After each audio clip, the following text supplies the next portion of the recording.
Halo Sosius, pernahkah kamu membayangkan bagaimana hidup pada masa kolonial? Bayangkan kamu adalah orang lokal yang pergi ke kota Batavia. Ketika kamu sampai, ternyata kamu dilarang masuk. Kenapa ya itu bisa terjadi?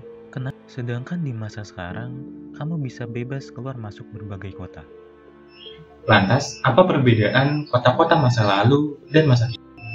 Dan bagaimana orang-orang yang berinteraksi?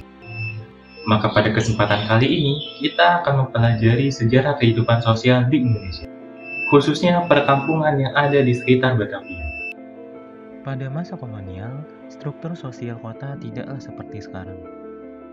Aktivitas masyarakat sangat tergantung dari penguasa yang mengatur kebijakan.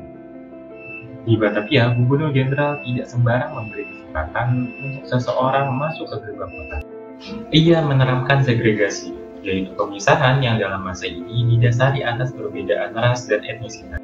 Wilayah di dalam tembok kota hanya diperuntukkan untuk orang-orang Eropa, sedangkan orang lokal dan timur jauh hanya diperbolehkan tinggal dan beraktivitas di luar tembok kota. Ini disebabkan VOC takut bahwa keberadaan orang asing di dalam tembok kota akan membahayakan mereka. Tapi di saat yang sama, VOC membutuhkan wilayah penyangga yang mendukung kehidupan perekonomian di kota, yang mana perekonomian ini dijalankan oleh orang lokal dan timur jauh yang bertani, berdagang, dan lain-lain. Segregasi ini adalah hal yang khas ditemukan di dalam kehidupan sosial kota-kota kolonial. Dalam bahasa Belanda, kebijakan ini disebut sebagai Wijk-stelsel. Segregasi ini yang nanti melahirkan konsep kampung, yaitu pemukiman berdasarkan etnis, yang dibuat guna membantu VOC mengawasi orang-orang agar tak mengancam. Misalnya saja, pemukiman orang Cina atau pecinan terletak di barat daya tembok kota.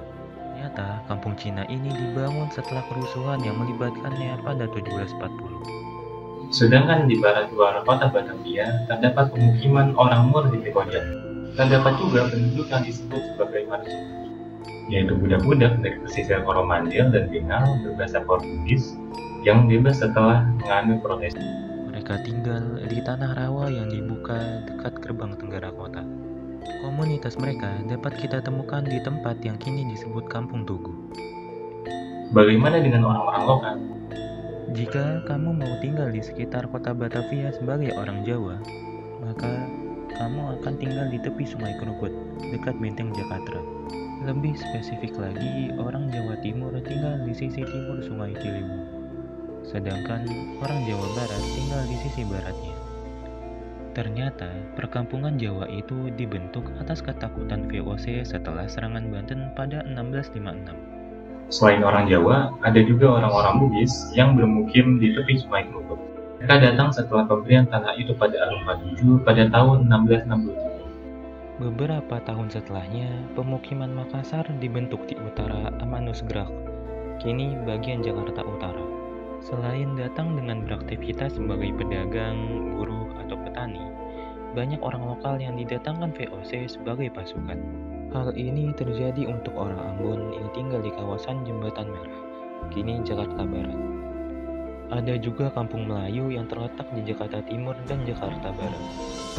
Mereka banyak terlibat dalam konflik-konflik VOC dengan orang lokal. Dan perkampungan yang paling banyak adalah Kampung Bali. Sampai tahun 1687 sudah ada 4 kampung Bali di sekitar Batavia. Masing-masing satu di bagian yang kini Jakarta Pusat dan Timur, dan 2 di Jakarta Barat. Pada tahun-tahun selanjutnya, perkampungan ini pun semakin banyak. Meskipun penguasa VOC berusaha untuk memecah dan menguasai penduduk dengan dibentuknya kampung-kampung ini, tapi interaksi di antara mereka tetap terjadi.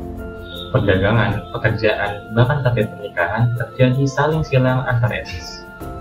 Hal itu membuat konsep kampung yang terpisah hanya suatu konsep ideal kolonial. Akan tetapi, sekarang tidak seperti di masa kolonial, seseorang tidak lagi harus tinggal di suatu tempat berdasarkan etnisnya. Jadi, sekarang kamu tahu kan asal dari perkampungan penduduk yang ada di Jakarta?